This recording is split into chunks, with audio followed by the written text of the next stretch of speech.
Cape Town answers the world's call. We get into some Diddy Do It stuff, and Donald Trump tries to ban me. I just started this YouTube thing. Anyway, roll the intro. Up to daily, every line starts your day with a jazzy shine.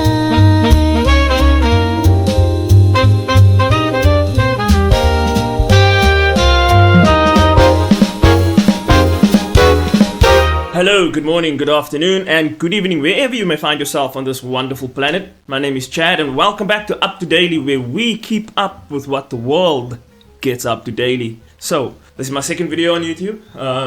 Last episode was everywhere. I don't know what I was doing. Also, today, my neck is stiff, so if I'm looking a little bit like Batman, do excuse me. I'm in an immense amount of pain, but as I said, I'm going to commit to doing this a year. Also, I kind of realized that doing 3 videos a week is going to be quite difficult. At most, it will be 2 a week if I start working. But for now, we're going to do this, and let's get today's video started. Local news. Local is lekker. Feel the vibe get better. Here we go. Story number 1.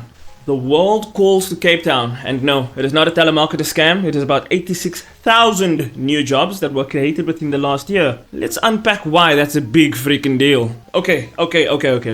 Picture this. South Africa's national unemployment is chilling at a meager, grim 32.9%. Meanwhile, Cape Town's over here flexing like it's got cheat codes to GTA San Andreas. You know what I'm saying? Stats SA dropped the mic yesterday. 86,000 new jobs in 12 months. That's like adding an entire population of a small city onto payroll, bruh.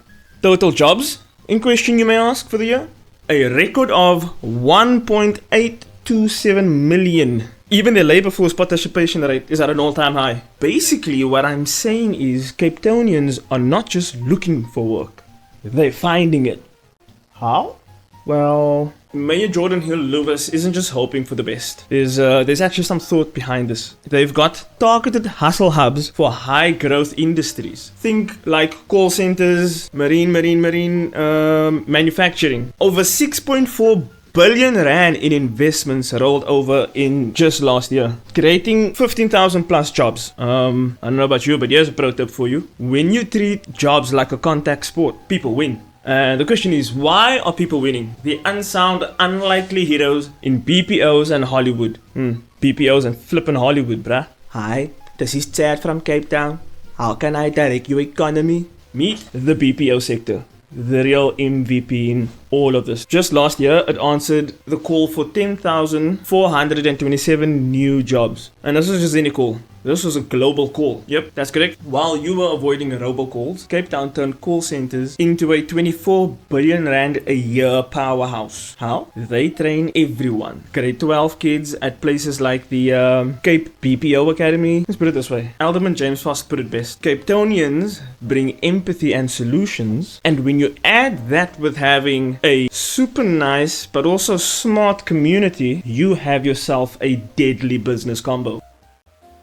Cut! Turns out that Hollywood is quite obsessed with South Africa. When Tomb Raider and Avengers and One Piece films in your backyard, it's not just cool, it's an economic engine, brother.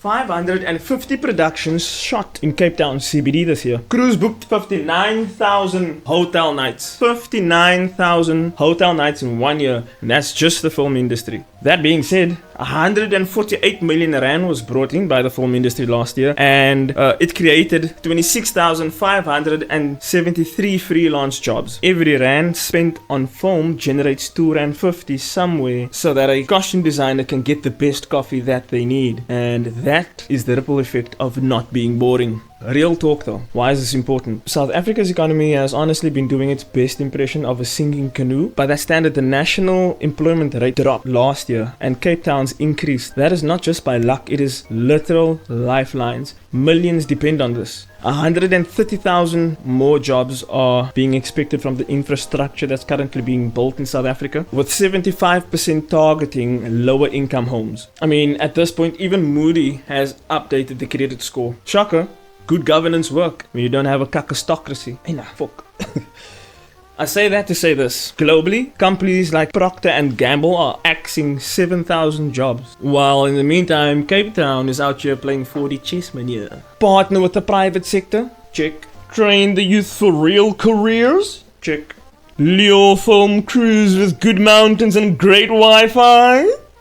Checkmate, baby! So yeah, the world calls to Cape Town isn't just a catchy headline, it's proof. When a city hustles smart, invests in its people, and answers the damn phone, jobs happen. For a country that's actually craving good news right now, this is it. And for that, I think you should drop a comment down below and say how you feel about this. I feel quite happy about this. Like the video, subscribe. I actually want you to like and subscribe. I'm gonna ask you. I know this is like the second video. I didn't even give you a chance to watch like 5, but this video too. Like, subscribe, share if you can. We're not there yet, but like, subscribe. Come on, and comment. Come on. I don't want your money. Just like and subscribe. Oh, wait. Moving along. So the next topic is quite sensitive.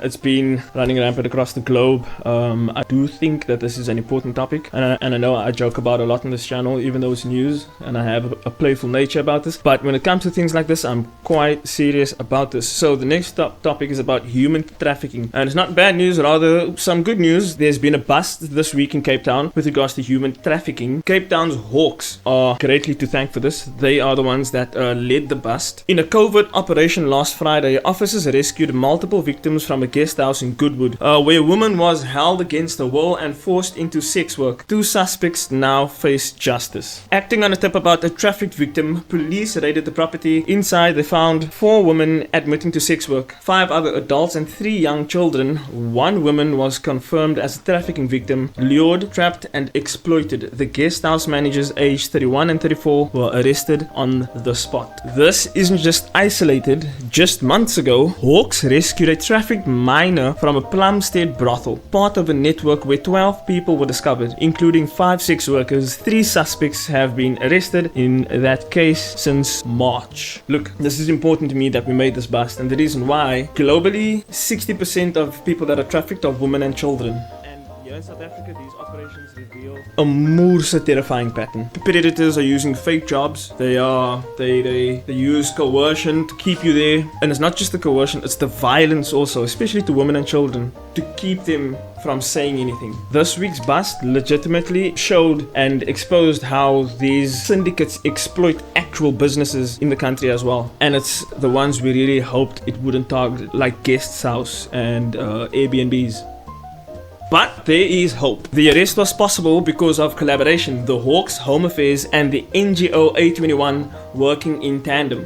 The victim received medical care and was moved to a safe house, a critical step in rebuilding shattered lives. If you suspect any human trafficking in your neighborhood or anywhere that you may suspect it is going down in your city or wherever you are in South Africa, contact the National Human Trafficking Hotline at 0800 222 777.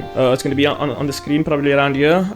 Human Trafficking Hotline, the National Human Trafficking Hotline. It's 0800 222 777. The bust proved that vigilance saves lives, so share this information so that you could save someone else's life.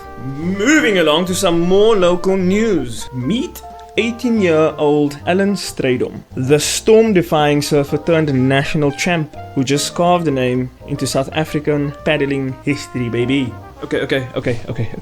Picture this. False Bay, Cape Town.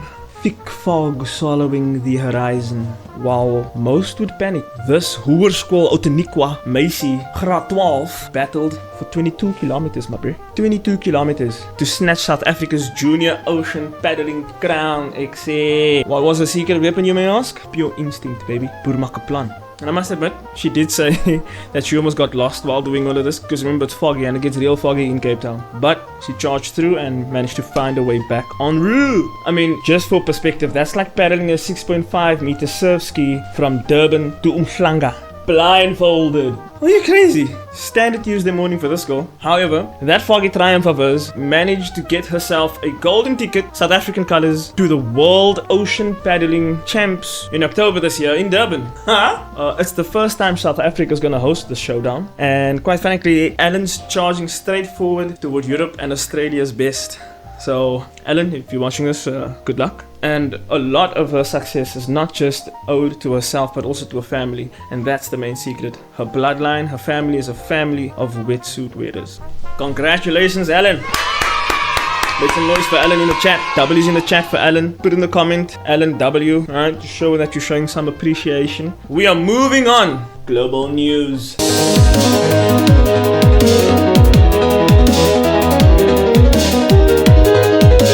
Okay, so our first story today for global news revolves a certain somebody that is known as Love. His name is Sean Diddy Puffy Puff Daddy Combs. Now, I've wanted to cover this in the first video, but there's just too much to cover, right? Now, to bring you up to speed, I made this little section over here, and also I don't have any visuals to show anything that's happening within this case, because in New York, when you're going through a trial like this at this caliber, it is not filmed. It's done behind closed doors. It's kind of like how Johannesburg Magistrate Court Cup 2 versus California. In California, that's the media state, so everything you have to do there can be televised. In New York, nope, serious, we do not do that over here. So therefore, I don't have any visuals anyway. So unless you've been offline all week and you live under a shoe, you've probably heard about the wildest thing that took place in the Sean Diddy trials comb this week. I mean, we're talking bangling dangling. Bangling dangling. We're talking bangling dangling. I mean, we're talking balcony dangling, bruh. Like, I mean, the man was making "I'm the devil" type of threats, and a woman thought she was gonna die. Let's break it down fast. Okay, let's put it this way. Your name is Brianna Bungalan. You're Cassie's friend. You're just a friend, and Cassie's like, yo, can I come over and sleep there? Right? You both fall asleep, you probably watch some movies. 3 o'clock in the morning. I thought I told you that we won't stop. I thought I told you that we Open won't up! stop. Sean Diddy comes, knocks on the door at 3 o'clock in the morning. You hear this. Brianna then hides Cassie in the bathroom and opens the door, because obviously you don't keep the door closed on Sean Combs. Diddy comes in, she plays it cool. Short before long, he gets pissed off and he's dangling this poor woman over the 17th floor balcony. Allegedly. And while he's dangling this woman over the balcony, he's screaming at her, "You know what you did! You know what you did!" At that point, to which she still has no idea what this man is talking about. Can you imagine that you're being held over the 17th floor balcony? Someone is screaming at you, "You know what you did, but you did nothing." God damn. And then while he's about to drop your ass, Cassie then runs out and say, like, "What the hell? Are you hanging over the balcony?" He pulls you up and then puts you down. Diddy then runs off. This story is wild, bro. This is becoming the wildest trial of all time, bro. So, why is this a big deal in court, and why is it important for this case, which people think is a use case, which it is not? Number one, it's not just about Cassie. Prosecutors say Diddy used fear to control and use multiple women, and Brianna wasn't his girlfriend, she was collateral. 2. The "I'm the devil" quote. Brianna testified that Sean Diddy Combs got into her face, and said that, "I'm the devil, and I could kill you." Creepy. And 3, the knife fights. She says that she also saw Diddy throw a knife at Cassie once, and that obviously Cassie threw it back. No one was hurt in that moment, but sounds a bit like Cape Town, doesn't it? So at this point, Diddy's lawyers are attacking Brianna's credibility, pointing out she did drugs with Cassie and sued him for $10 million. But here's the kicker. Diddy's lawyers are now attacking Brianna's credibility, claiming that she sued him, but at the same time was using drugs and sued Diddy for $10 million.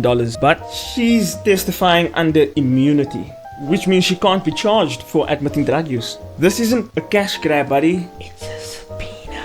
Kenjay for subpoena. Here's a little quick context for you, if you haven't been or you don't know anything about the trial. Diddy's on trial for federal sex trafficking and racketeering. Prosecutors claim that he flew women out to drug-fueled sex parties, freak-offs, then silenced the witnesses. The balcony? Just one brick in the wall, baby. Do you remember that 2016 video of P. Diddy and Cassie where P. Diddy did the thing to Cassie in the hallway? The same security guard who sold the tape to Diddy for $100,000 testified last week. Now, add that with the balcony situation, it's all painting the same picture, doesn't it? Feels a little bit like a little bit of intimidation, doesn't it? So, where's this going? Sean Diddy Combs faces life in prison if convicted, which at this point I honestly think will happen. Moving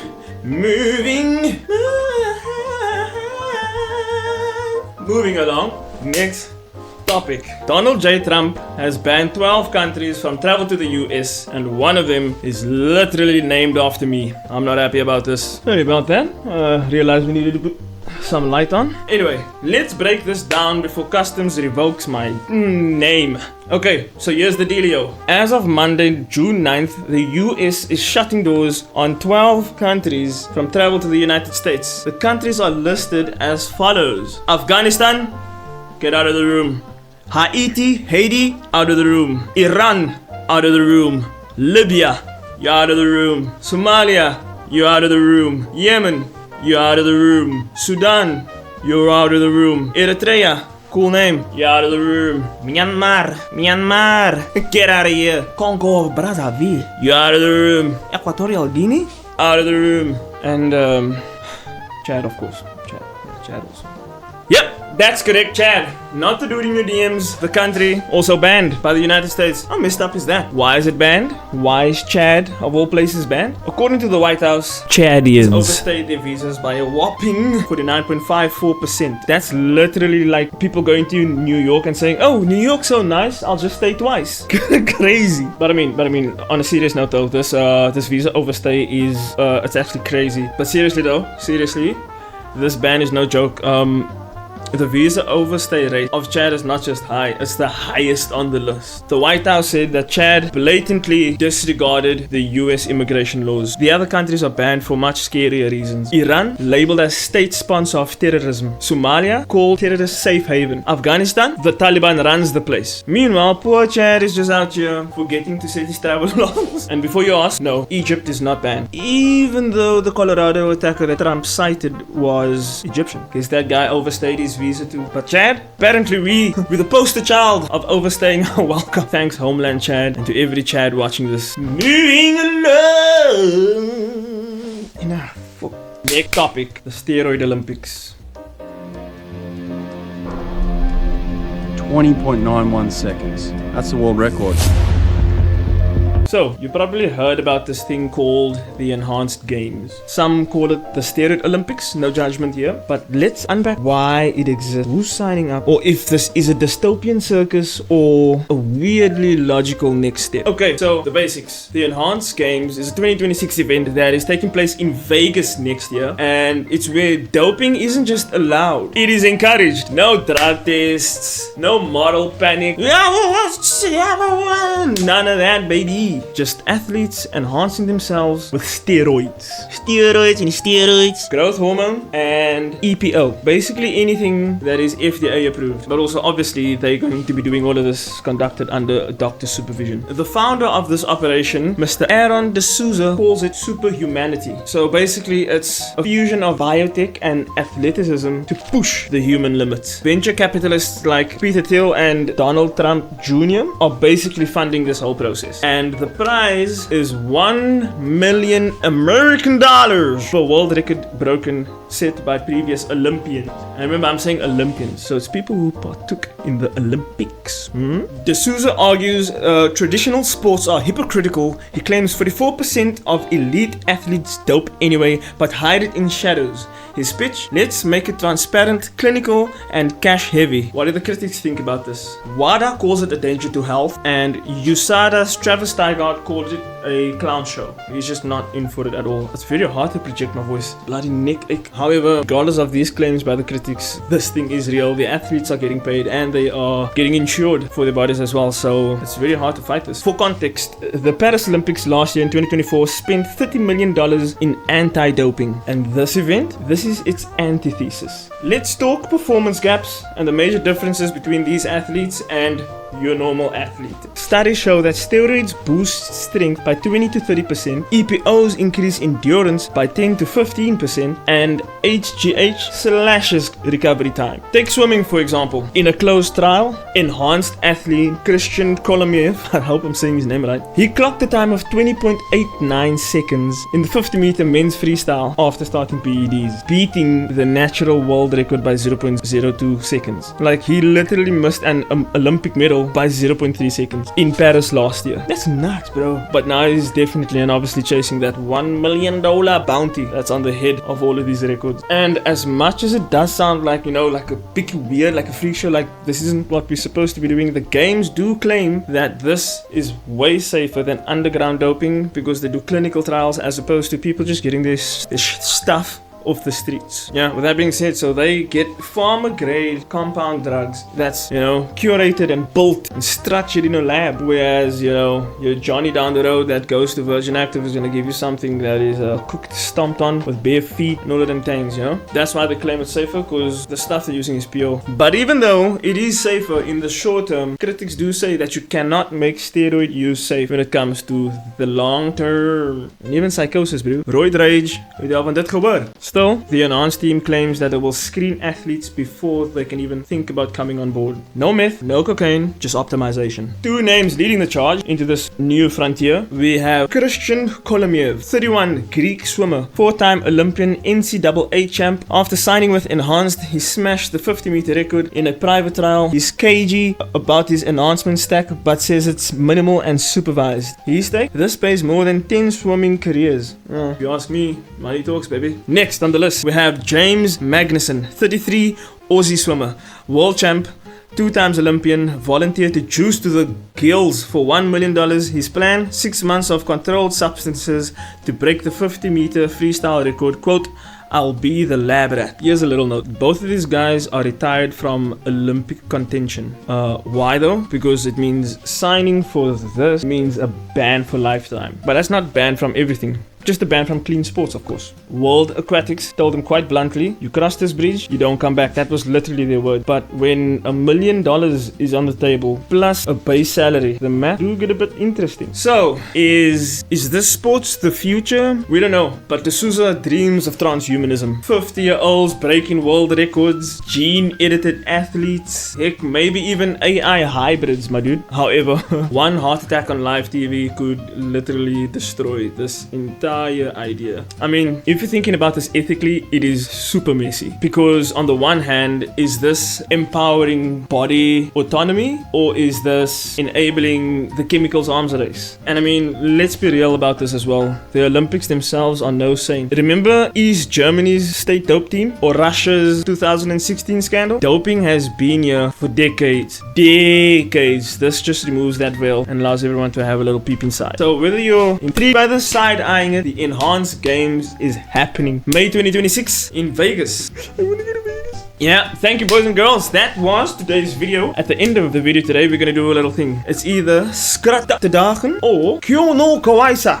Skratta te dagen is Swedish for laugh of the day, although I'm saying it wrong because it's actually dagen skrat. But I don't think that rolls off the tongue as nicely as Skratta te dagen, right? And then we have Kyono Kaiwasa. That is cuteness of the day. So we're gonna either have a cuteness of the day or laugh of the day to end this video and send you on your merry way. Okay, we have comics over here. Comics, we're gonna flip. Yellow is cute, white is laugh. Alright, let's have a look see. Wow, can you believe it landed on its side? On its side again. Maybe in my hands. Huh, yellow. So we're gonna get a cute animal on the screen. There you go. Enjoy the cute animal.